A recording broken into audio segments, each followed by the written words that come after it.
Goldman Sachs has just raised their gold target to $2,900 an ounce by early 2025. Call the proud Americans of the Patriot Gold Group today before it's too late.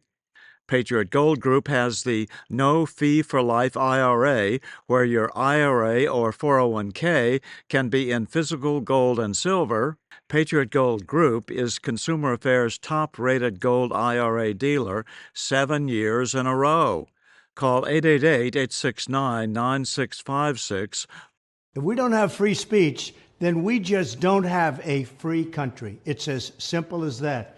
If this most fundamental right is allowed to perish, then the rest of our rights and liberties will topple, just like dominoes, one by one. They'll go down. That's why today I'm announcing my plan to shatter the left-wing censorship regime and to reclaim the right to free speech for all Americans. And reclaim is a very important word in this case because they've taken it away. In recent weeks, bombshell reports have confirmed that a sinister group of deep state bureaucrats, Silicon Valley tyrants, left-wing activists, and depraved corporate news media have been conspiring to manipulate and silence the American people.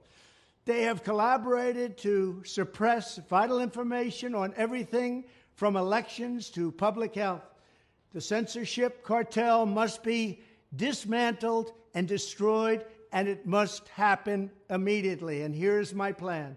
First, within hours of my inauguration, I will sign an executive order banning any federal department or agency from colluding with any organization, business, or person to censor, limit, categorize, or impede the lawful speech of American citizens.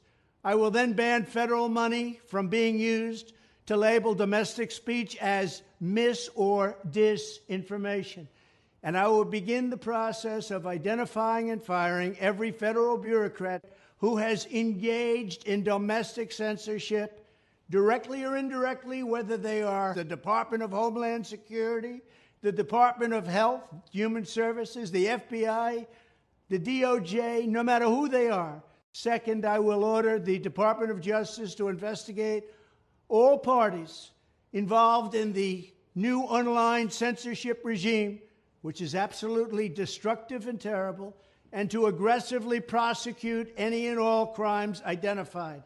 These include possible violations of federal civil rights law, campaign finance laws, federal election law, securities law, and antitrust laws, the Hatch Act, and a host of other potential criminal, civil, regulatory, and constitutional offenses.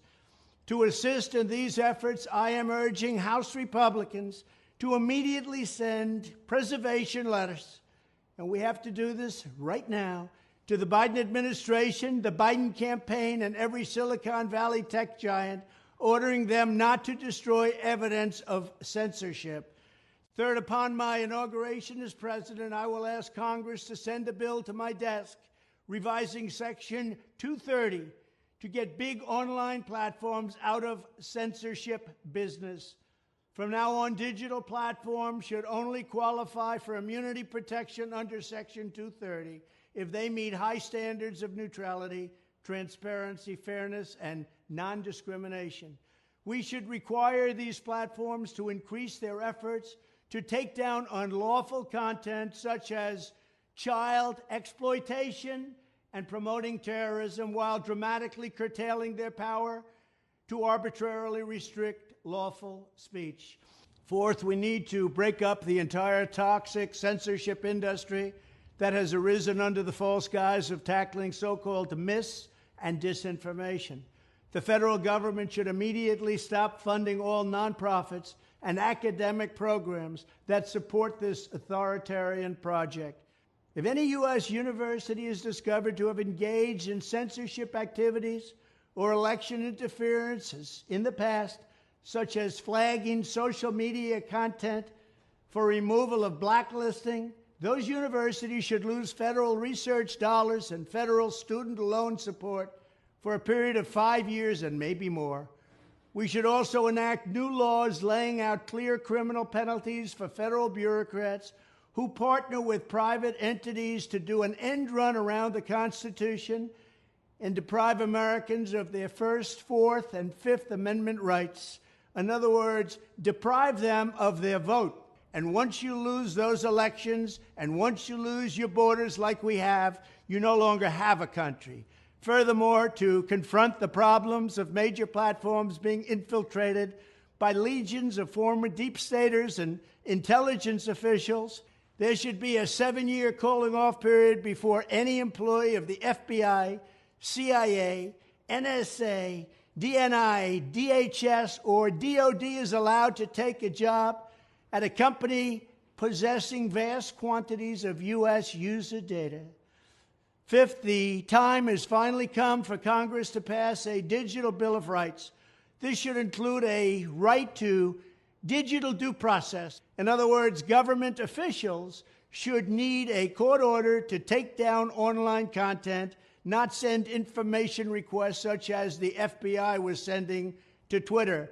Furthermore, when users of big online platforms have their content or accounts removed, throttled, shadow banned, or otherwise restricted, no matter what name they use, they should have the right to be informed that it's happening, the right to a specific explanation of the reason why, and the right to a timely appeal. In addition, all users over the age of 18 should have the right to opt out of content moderation and curation entirely and receive an unmanipulated stream of information if they so choose. The fight for free speech is a matter of victory or death for America and for the survival of Western civilization itself. When I am president, this whole rotten system of censorship and information control will be ripped out of the system at large. There won't be anything left. By restoring free speech, we'll begin to reclaim our democracy and save our nation. Thank you, and God bless America.